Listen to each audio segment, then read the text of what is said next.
Retour d'expérience sur la gestion de la Covid.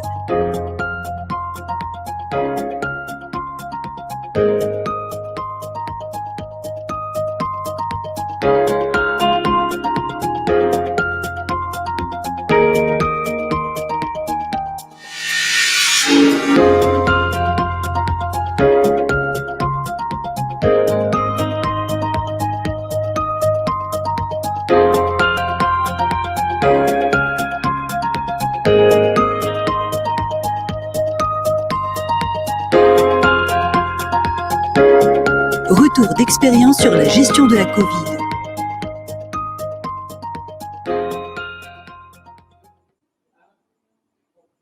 Mesdames et messieurs, bienvenue à nouveau. Vous avez pu découvrir à travers vos écrans à la fois nos partenaires, mais également nos experts et nos panélistes pour cette rencontre de cet après-midi. Alors, j'aimerais d'abord dire quelques mots de notre première intervenante, qui est Madame Delphine Traoré. Alors, elle est membre du conseil d'administration d'Alliance Africa en qualité de directrice régionale des opérations en charge du développement du groupe Alliance sur le continent africain. Elle a occupé précédemment le poste de présidente directrice générale d'Alliance Global Corporate Specialty Africa. Delphine est membre de plusieurs conseils d'administration, dont l'African Risk Capacity, ARC, et a été élue en juin 2019 présidente de l'Organisation des assurances africaines. Et donc, bienvenue à vous, chère madame, bienvenue à l'ensemble de nos panélistes. Je souhaiterais vous poser une première question. Alors d'abord, première question, où c'est que vous êtes actuellement géographiquement? Où c'est que vous êtes situé? Je suis situé à Abidjan. Eh bien, écoutez, nous sommes… centre d'Abidjan. Merveilleux. Ben, vous savez que d'abord, j'aime cette capitale et nous aimons tous ce pays. Et donc, heureux de pouvoir vous accueillir à Casablanca, même virtuellement, malheureusement. Alors, une première question. Quelles actions est-ce que vous avez entreprises pour préparer vos équipes à continuer à servir vos assurés dès les premières phases de cette pandémie? Comment est-ce que vous avez procédé et en quoi ont consisté vos actions? Bon, tout d'abord, j'aimerais remercier les rendez-vous de Casablanca pour l'invitation. C'est un honneur d'être là. J'aurais aimé être là-bas en personne. Le Maroc me manque beaucoup, mais merci. Bon, ce n'est que partie remise. Donc, je commencerai dès que la pandémie a été, bien avant même qu'elle soit annoncée, la première chose qu'on a faite, c'est on a créé une unité de crise. Et cette unité de crise comprenait nos équipes IT, elle comprenait nos équipes RH et communication, mais aussi les chefs de certains départements, parce qu'il fallait qu'on crée de la visibilité et de la transparence sur tous les pays dans lesquels on est. Donc, on a créé cette unité de crise au niveau de la région et on a inclus les DG des filiales pour s'assurer au moins qu'il n'y avait pas de panique au niveau des filiales, qu'on arrivait à recenser tous ceux qui tombaient malades, qu'il y avait un plan d'action dès qu'il y a quelqu'un qui tombait malade dans les bureaux et que cette communication restait ouverte. La deuxième chose qu'on a faite, c'est évidemment d'arrêter les voyages. Donc, tous les voyages hors du pays de base devraient être approuvés par moi-même, étant chef de l'unité de crise. Ce qui a été intéressant pour nous, c'est qu'on avait déjà commencé une transformation digitale. Et comme je le disais auparavant, on a mis 10% de notre chiffre d'affaires dans une transformation digitale qui nous prendrait 2, 3, 4, 5 ans. Donc, on avait déjà les bases qui étaient là pour s'assurer que nos équipes pouvaient déjà commencer à travailler à distance. Mais avec la pandémie, on a été obligé d'aller plus vite. Donc, on avait une équipe d'environ 20% de notre effectif sur les 1300 personnes avait la possibilité de travailler de chez eux. En quelques semaines, parce qu'on avait déjà les bases de cette infrastructure en technologie, on a pu déployer ceci pour presque les 1300 employés. Donc, près de 100% de notre effectif étaient obligés de travailler de chez eux, avoir accès à leurs fichiers de la maison et essentiellement de n'importe quel ordinateur. C'est-à-dire, ils n'avaient pas forcément besoin d'avoir un ordinateur Alliance pour travailler de la maison parce qu'on a créé ce qu'on appelle un service virtuel et de là, ils pouvaient accéder aux fichiers. Donc, et la deuxième étape, c'était qu'on voulait s'assurer qu'il n'y avait pas d'interruption sur la manière dont on gérait nos clients. Donc, c'était protéger les clients, protéger nos équipes, mais aussi protéger les clients et leur permettre de pouvoir faire des paiements en ligne, de pouvoir avoir accès à nous en ligne. Donc, c'est un peu ce qu'on a fait au départ. Donc, c'était d'abord assurer que nos employés étaient dans de bonnes conditions, mais aussi s'assurer que nous n'avions pas d'interruption sur le business de nos organisations. Alors, une question, comment est-ce que vous voyez l'évolution et le développement des services en ligne dans un avenir proche? Ouais, je pense que… Avec toute cette expérience que vous avez acquise et avec tous les moyens que vous y avez mis. Ouais. En fait, vous savez, nous, au départ, c'était surtout s'assurer que nos équipes travaillaient en ligne. Et avec la pandémie, on s'est rendu compte que il y a un gap qui est assez incroyable entre les achats des produits d'assurance en ligne. Quand je regardais certaines statistiques dernièrement, il y a à peine 30% des compagnies d'assurance en Afrique subsaharienne qui permettent aux clients de visualiser leur compte en ligne en assurance, ce qui est très différent des compagnies, des banques.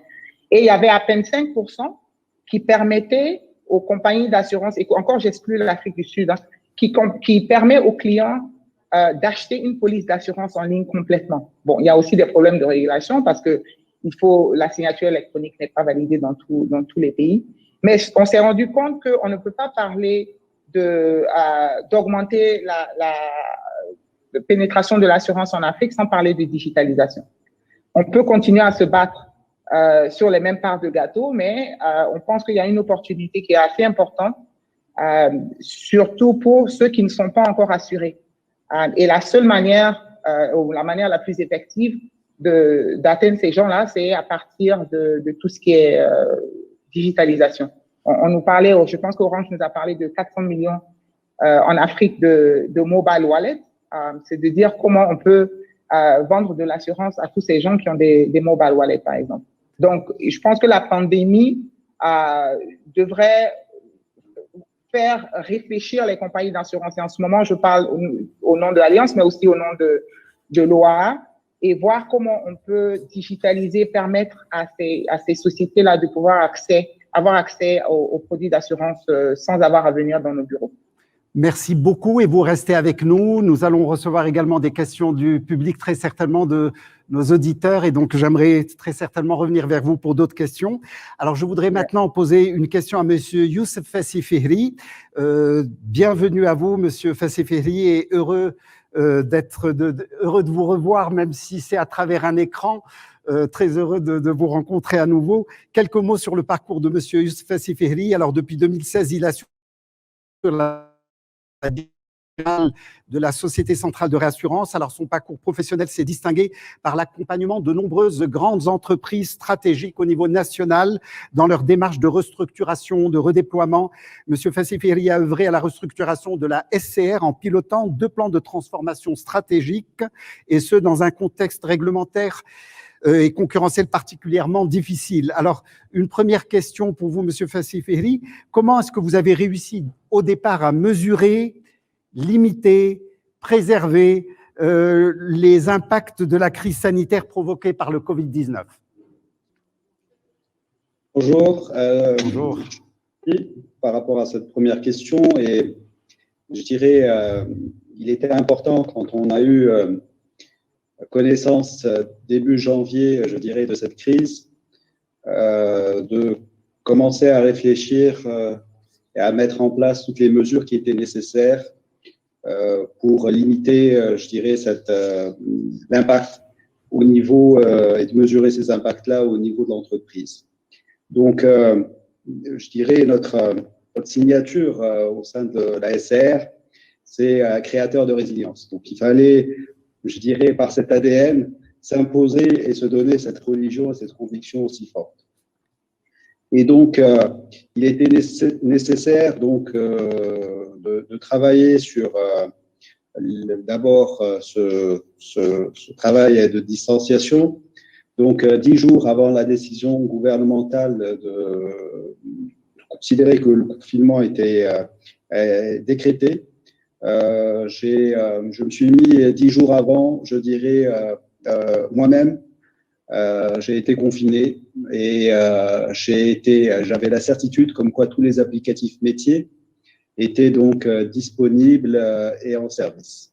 Et je dirais, au moment du confinement, on était à 100% opérationnel avec plus d'une centaine de personnes qui avaient tous les outils, tous les applicatifs métiers pour pouvoir travailler.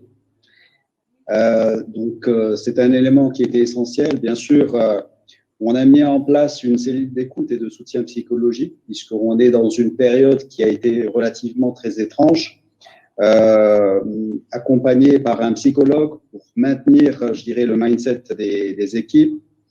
Et on a lancé, je dirais, du dépistage quasiment toutes les 2 semaines à l'ensemble de nos collaborateurs, puisqu'on ne connaissait pas cet effet qu'allait pouvoir avoir, je dirais, cette amplification du phénomène. Là, je vous ai cité, je dirais, ces 2 actions de prévention dans une logique où on en avait quand même 22 qui ont été définies dans le cadre de notre PCA. Le point qui était important, donc, ça a été la protection et la sécurité du personnel, je dirais le renforcement du PCA avec une équipe ERM et IT qui était là pour mesurer, je dirais, les impacts qu'on allait avoir, je dirais, probablement dans les contrats. Est-ce qu'on avait, je dirais, des engagements spécifiques à ce sujet? Et ensuite, au niveau, je dirais, du business, de connaître les chocs. Donc, je viendrai par la suite détailler ces éléments-là. Bravo pour votre réactivité. Alors, c'est sûr que des périodes de crise comme celle-ci révèlent des fragilités dans un système, et nous les avons vues dans le monde entier, même auprès des pays qui pensaient être les mieux préparés, que nous pensions être les mieux préparés à tout type de crise. Alors, très certainement, ces crises révèlent des fragilités, mais également des opportunités. Quelle a été votre expérience par rapport à ça? Alors, si vous voulez, le point, le mot d'ordre, c'était quelque part donc de définir quel va être l'impact, je dirais, pour l'exercice 2020, de connaître cet impact. Donc, on a revu l'ensemble de notre portefeuille, défini donc les impacts qui ont été les plus importants à aller être les impacts financiers, et de voir en fonction de différents scénarios, je dirais, la marge de solvabilité qu'on aurait pu avoir, je dirais, en tenant compte des stress tests. Et ce qui était important, c'était, je dirais, de démontrer que notre marge de solvabilité restait confortable par rapport à ces chocs-là. Donc, on a réussi au bout de 2 mois et demi à évaluer, je dirais, ces impacts-là en révisant l'ensemble de ces contrats. Et je reviens sur ce point, il fallait avoir un collectif, et un collectif engagé. Donc, avec un new mindset, et donc c'est d'accepter de naviguer dans ce brouillard avec peu de visibilité, de considérer que c'est une situation qui est inédite, et donc il y a besoin d'une agilité et d'un esprit combatif. Et cette situation-là a été aussi l'occasion, puisqu'il y a une perte de sens, de se dire, travaillons sur les missions, visions et valeurs de l'ensemble, je dirais, avec l'ensemble des équipes.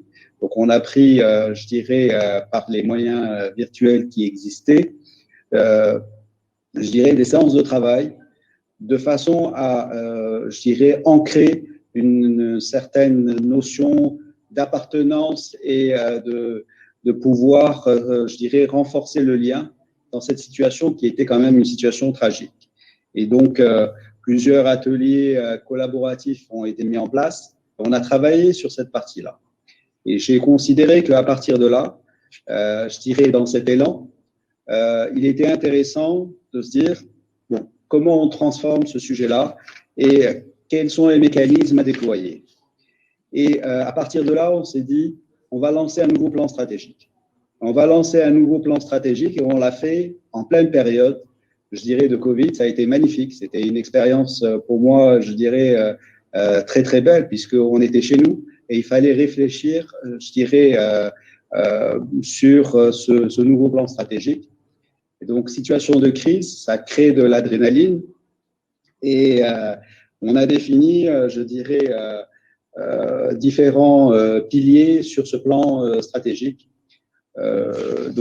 Essentiellement, je dirais, avec des ambitions définies pour jusqu'à 2023, essentiellement orientées sur, je dirais, de la rentabilité financière et définir des indicateurs clés tels que le ROE qui doit être supérieur à 11%. On a repris un business plan, on l'a rendu résilient de façon à avoir toutes les certitudes en fonction de toutes nos activités. Est-ce que nous serons en mesure, je dirais, de réussir, d'atteindre ce 2023 tel qu'il faut? Et bien sûr, je dirais un investissement massif sur la transformation digitale. Donc, on avait acquis un outil ERM qui était, je dirais, très lourd et on avait investi dessus pendant plus de 4 ans. Il était opérationnel et il nous a permis de faire, si vous voulez, tous les stress tests sur les 3-4 années futures en fonction, je dirais, des normes Solva 2 pour connaître, je dirais, la variation, la volatilité en fonction si vous voulez, des chocs qui soit des chocs financiers ou des chocs techniques, définir, je dirais, cet impact-là et de connaître cette résilience. Donc, on était toujours à une marge de solvabilité en standalone qui est supérieure à 180% selon, je dirais, le modèle Solva 2. Merci beaucoup et j'espère que ce que vous nous dites aujourd'hui pourra inspirer d'autres opérateurs au niveau international. En tout cas, bravo pour votre réactivité. Je reviendrai certainement vers vous pour d'autres questions. J'aimerais à présent présenter en quelques mots Dr Corneille Carkesi, directeur général de Africa Re. Alors, Dr Corneille Carkesi, excusez-moi, je vais intervenir en anglais. Donc, bienvenue à vous. Nous sommes ravis de vous avoir ici parmi nous. Je suppose que vous allez parler anglais. Donc, je dirai quelques mots pour vous présenter, mais j'invite tous les intervenants de se connecter sur notre plateforme pour en savoir plus sur nos différents intervenants. Donc, Dr Corneille a rejoint Africa Re en 2009 en tant que directeur général délégué, avant de devenir son président-directeur général en 2011. Le Dr Carkesi a été à l'origine de la transition d'Africa Re en l'une des compagnies de réassurance avec la plus grande croissance dans le monde. Et félicitations. Donc aujourd'hui, de nombreux analystes dans le monde considèrent que Africa Re est un catalyseur de domaine de l'assurance et de la réassurance. Donc depuis 1996, il a énormément contribué au développement du secteur de l'assurance et de la réassurance en Afrique à travers son implication et son leadership dans différents projets nationaux, régionaux, et internationaux. Donc bienvenue et félicitations. Donc la première question que j'aimerais vous poser, donc quelle est la principale problématique ou principale menace à laquelle vous avez dû faire face lors de l'irruption de la pandémie de la Covid-19 l'année dernière? Donc merci beaucoup Monsieur Tazi. Permettez-moi tout d'abord de remercier les organisateurs et en particulier Monsieur Bachir Badou, mon cher ami, pour m'avoir invité à prendre part à cette conférence à laquelle j'avais le plaisir de me rendre pendant de nombreuses années. Donc je vous avoue que c'est assez particulier pour moi de ne pas pouvoir être là en personne. Donc c'est une question très intéressante que vous avez posée. Donc la plus grande menace pour notre structure, comme pour beaucoup d'autres entreprises et pour beaucoup de personnes autour du monde, eh bien la première priorité pour nous, c'était de protéger notre personnel. Nous étions vraiment effrayés, comme tout le monde. Nous avons dû prendre les mesures nécessaires et heureusement, comme j'ai pu le partager dans différentes conférences, nous étions préparés, peut-être un peu plus que d'autres organisations, car déjà il y avait la pandémie de l'Ebola dans les pays de l'Afrique de l'Ouest.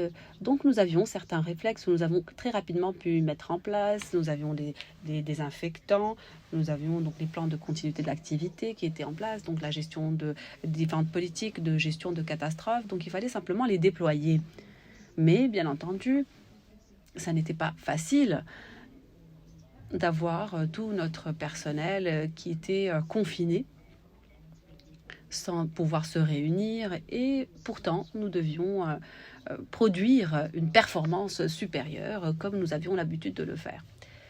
Donc c'était vraiment la plus grande menace pour nous. Et en termes d'activité et de nos opérations, donc la plus grosse difficulté aurait été donc la chute du marché financier. Et donc à la fin du premier trimestre, comme vous le savez, tous les marchés étaient durement frappés, les économies aussi.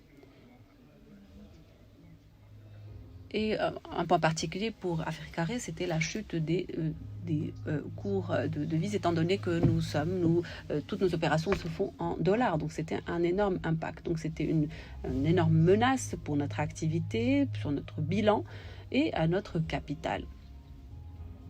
Et grâce à Dieu et grâce à notre stratégie, grâce à notre réflexion, depuis le tout début, nous avions suffisamment de capital pour pouvoir faire face à un tel impact.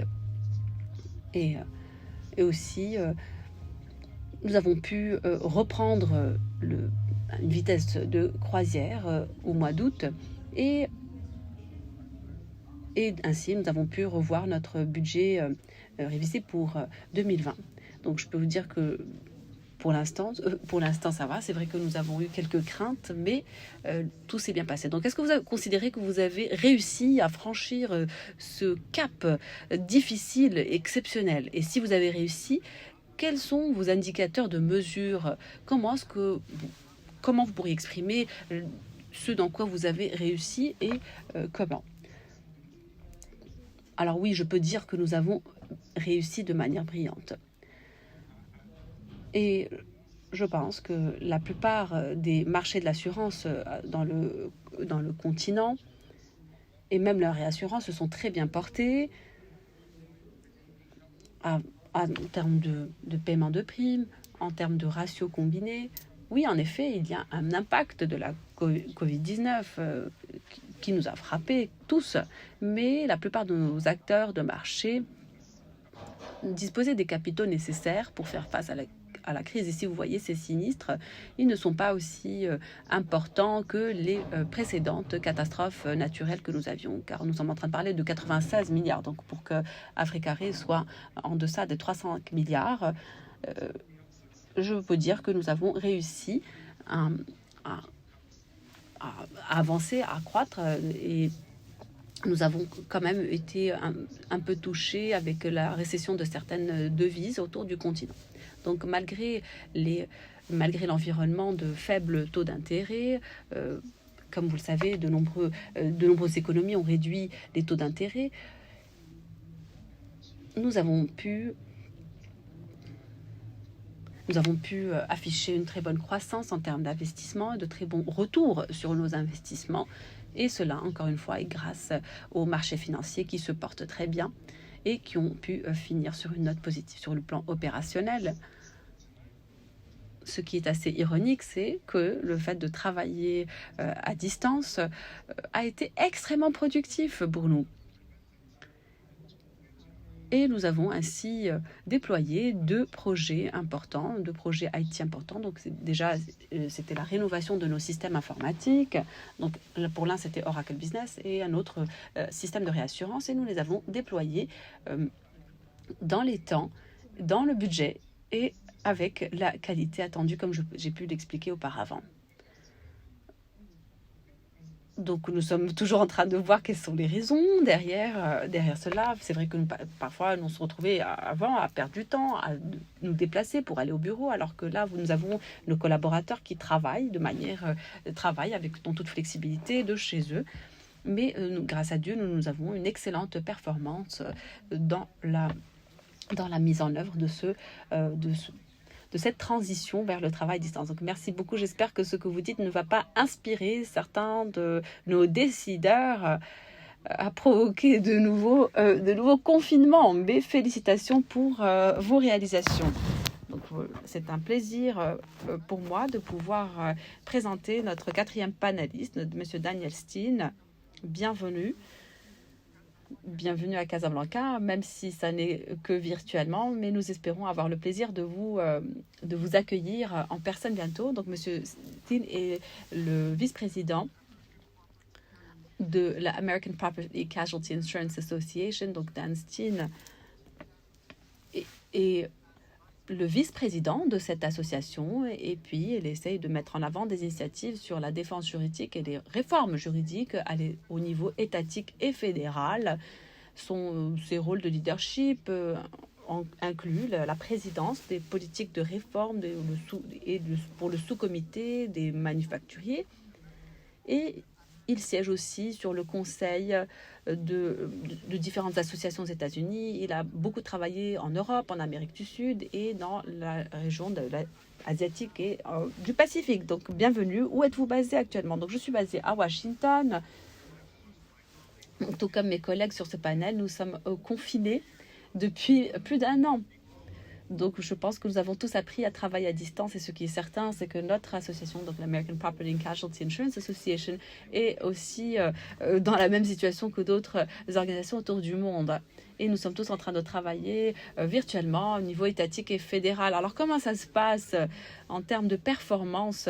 Pouvez-vous aussi dire que la performance était au rendez-vous, que les résultats étaient au rendez-vous? Donc oui, nous sommes vraiment ravis de la performance de cette dernière année en tant qu'association, en tant qu'industrie.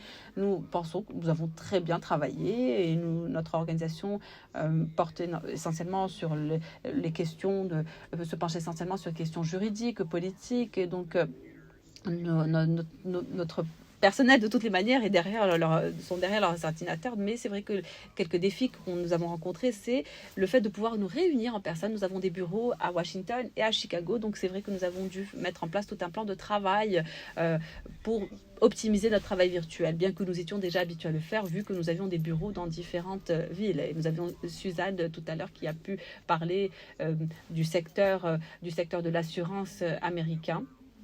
Et effectivement, je ne pense pas que nous sommes prêts à retourner au bureau avant encore plusieurs mois.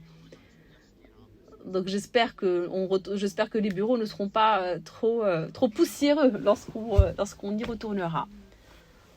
Donc vous avez quand même la chance d'avoir cette ouverture sur le secteur de l'assurance en Asie, en Europe. Donc j'ai une question à vous poser. Donc comme l'Australie ou le Royaume-Uni, donc l'industrie de l'assurance aux États-Unis a imposé que les compagnies d'assurance couvrent les dommages liés à la pandémie. Donc, qu'est-ce que vous pouvez nous dire là-dessus? Donc, c'est vrai que ça a été assez différent, car nous suivions donc les jugements britanniques et je peux dire que les politiques américaines sont très claires sur les exigences en matière d'indemnisation de pertes d'exploitation. Ceci étant dit, les refus de couverture d'indemnisation les refus d'indemnisation ont généré plus de 1500 cas. Donc nous avons eu un grand nombre de cas, et les tribunaux ont prononcé environ une centaine de jugements concernant ces différents cas. Et par exemple, vous aviez des cas où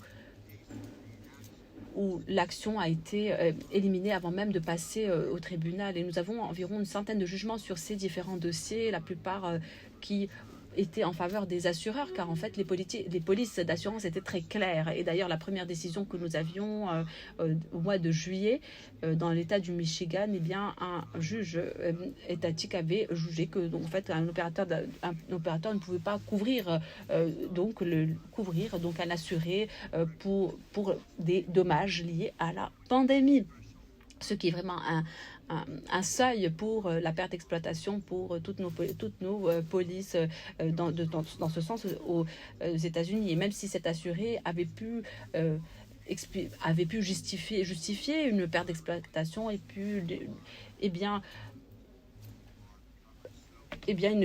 n'a pas eu gain de cause. Donc cette affaire est en appel, et puis comme de nombreuses autres affaires aussi, nous avons au moins 70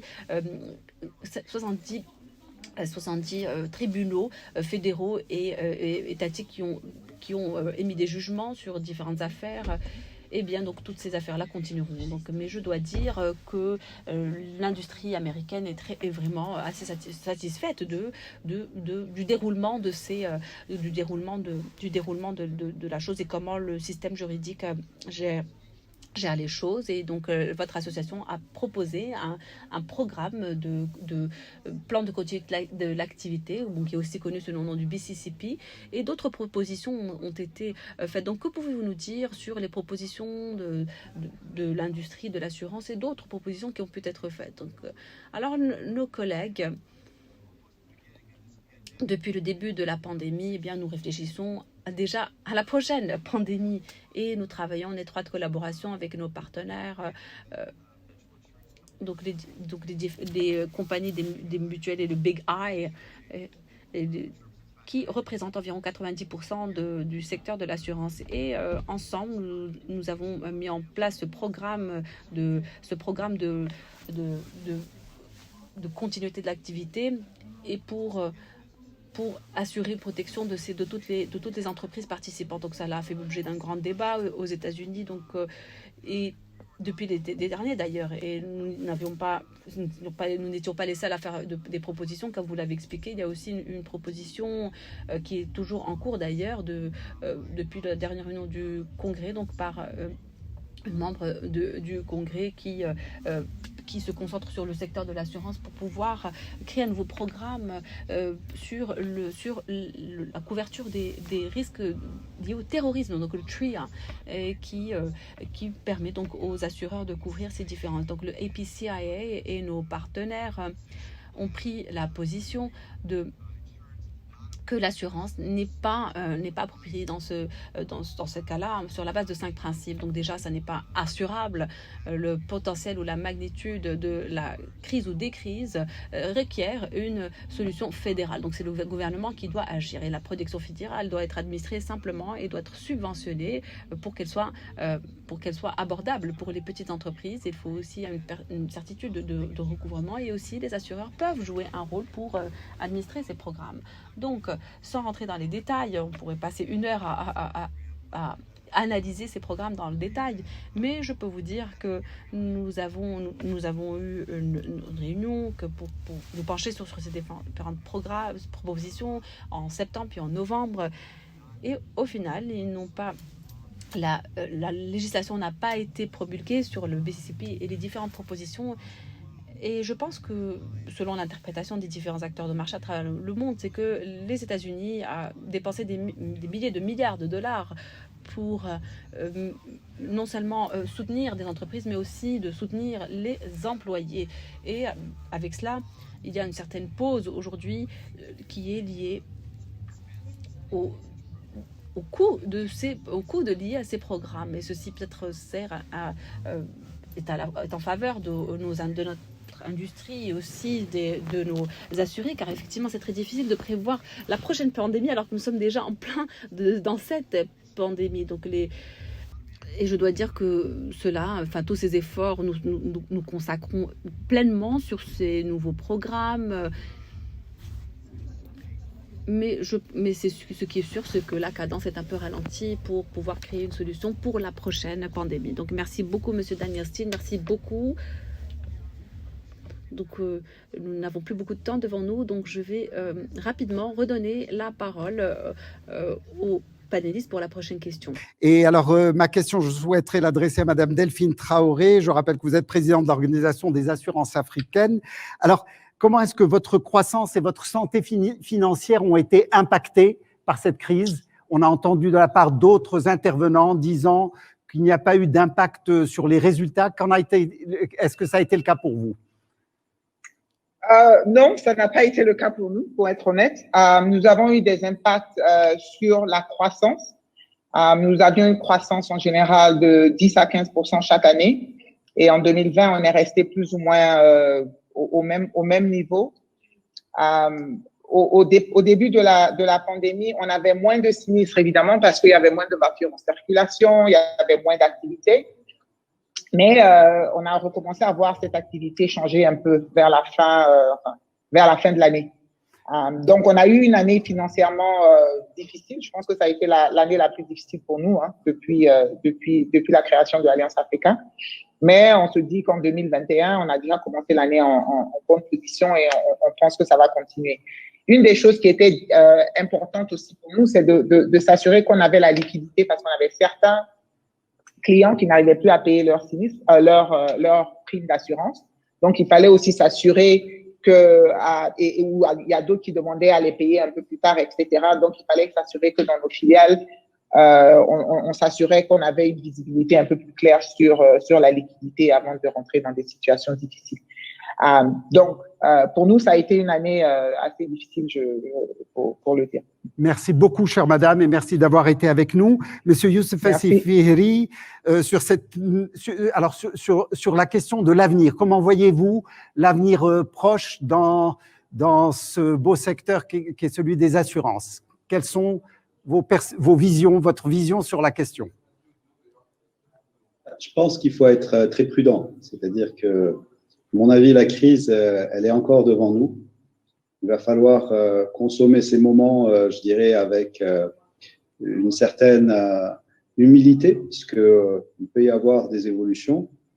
Mais il faut, je dirais, que le collectif dans les entreprises puisse être résilient et développer cette force de pouvoir travailler et de trouver de nouvelles solutions, de nouveaux produits ou de nouvelles sources de croissance.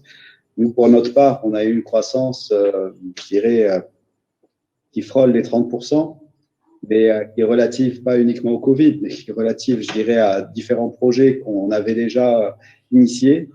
Et nous pensons que, je dirais, il y a des opportunités qui se révèlent en croissance organique ou croissance externe que nous étudions et nous inscrivons, je dirais, dans cette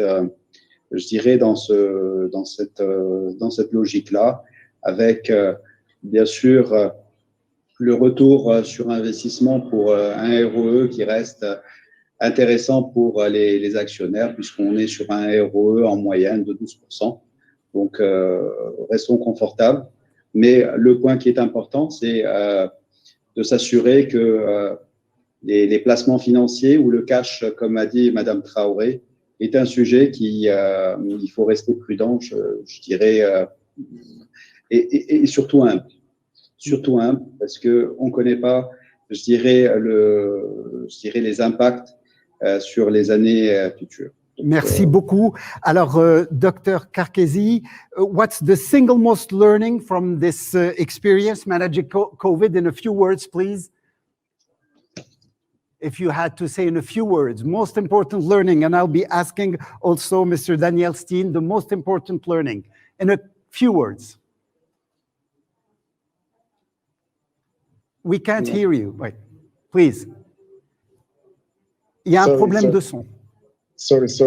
Please. So I think the capacity of innovation and the resilience of humankind is limitless.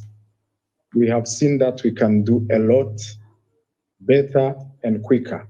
So my hope is that we use this strength, this discovery, to be more relevant as insurers and as reinsurance to our communities. Thank you very much. Thank you. Mr. Steen, on the same question, most important learning? Well said by my colleague. I would only add that I think the other learning for all of us, and I think for the government and such, is that the insurance really is a critical element in the financial system of the U.S. and globally, right? So that it's more than just a safety mechanism, but in fact, it makes many things possible, from these kind of conferences to business flowing well. So I think that's been a big learning, and it's something we're really going to be talking about more in the U.S. Thank you very much to all of you. Thank you for your participation, precious contributions. En votre nom, je souhaite remercier nos intervenants prestigieux pour leurs précieuses contributions. Merci d'avoir été avec nous. À présent, mesdames et messieurs, nous allons conclure notre première journée, qui a été une journée extrêmement riche, en écoutant notre troisième keynote, Madame Florence Lustmann, présidente de la Fédération française de l'assurance, une fédération qui a offert beaucoup de soutien à l'ensemble des pays africains en termes d'assistance technique et de formation, et je tiens à l'en remercier.